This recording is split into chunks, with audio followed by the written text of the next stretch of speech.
Vaksin merupakan salah satu cara tenaga kesehatan dalam melindungi dari infeksi COVID-19.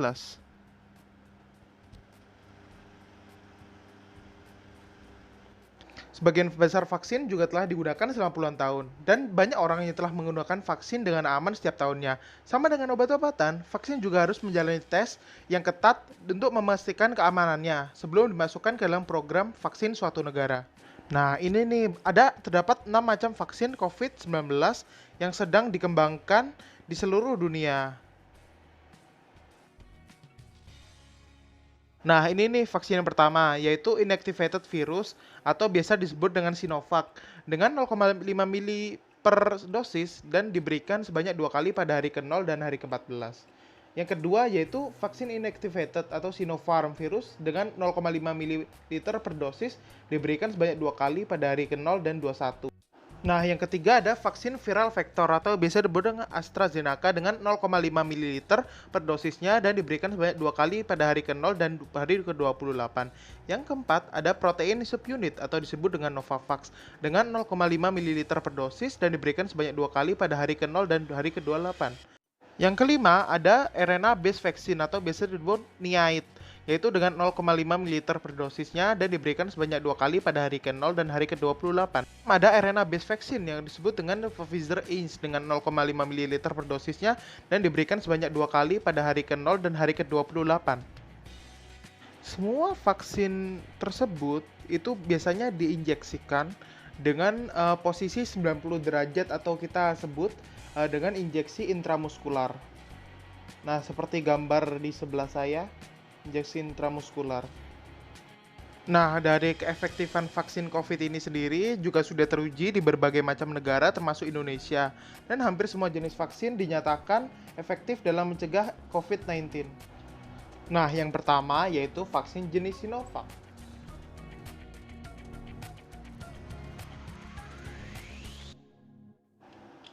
Vaksin ini berasal dari Cina dan tingkat keefektifan di Indonesia mencapai 65,3%. Nah, di Turki sendiri, vaksin ini keefektifannya mencapai 91,25%. Lanjut ke yang kedua, yaitu vaksin jenis Sinopharm.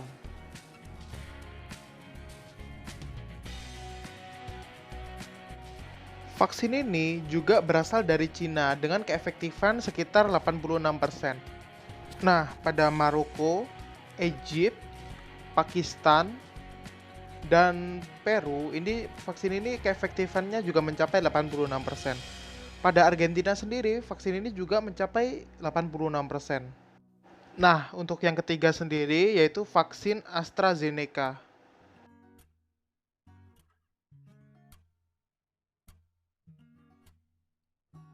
Di Argentina maupun Peru, vaksin ini memiliki keefektifan sekitar 61%.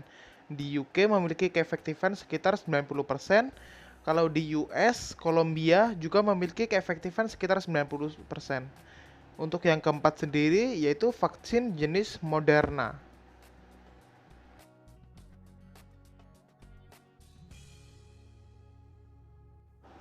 Nah, untuk vaksin ini pada United States memiliki tingkat keefektifan sebesar 94,5%. Lalu, vaksin kelima yaitu vaksin jenis Pfizer atau biasa disebut BioNTech.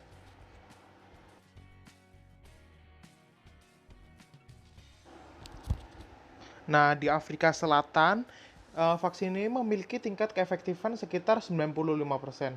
Di United States, vaksin ini juga memiliki tingkat keefektifan yang sama, yaitu 95%. Di Brasil, Argentina, vaksin ini memiliki tingkat keefektifan 95%. Pada Jerman, vaksin ini juga memiliki tingkat keefektifan 95%. Dan Turki juga memiliki keefektifan sekitar 95%. Nah, bagaimana vaksin dikembangkan? Nah, vaksin yang sudah dikembangkan ini harus menjalani screening dan evaluasi untuk menentukan antigen yang digunakan untuk menimbulkan respon imun.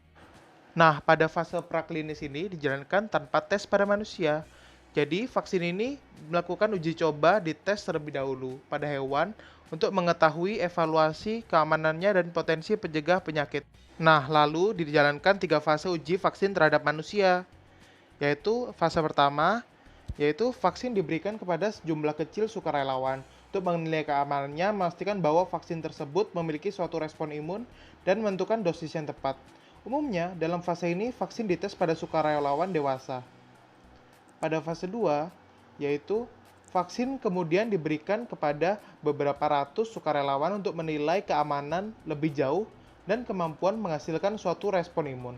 Para peserta dalam fase ini memiliki karakteristik yang sama, misalnya usia dan jenis kelamin dengan orang-orang yang disasar oleh vaksin ini. Dalam fase ini biasanya juga ada kelompok yang tidak mendapatkan vaksin yang menjadi kelompok pembandingan untuk menentukan apakah ada perubahan yang terjadi pada kelompok yang divaksinasi. Nah, sampai pula pada fase 3. Kemudian, vaksin diberikan kepada ribuan sukarelawan dan dibandingkan dengan kelompok orang yang tidak mendapatkan vaksin, tapi mendapatkan produk pembanding saat hasil semua uji klinis telah tersedia. Lalu, dilakukan kajian efikasi dan keamanan untuk persetujuan regulasi dan kebijakan kesehatan masyarakat. Setiap negara juga harus memutuskan dan mengkaji secara teliti data penelitian dan memutuskan apakah vaksin yang bersangkutan diizinkan untuk digunakan atau tidak. Video ini dibuat oleh kelompok B. Terima kasih.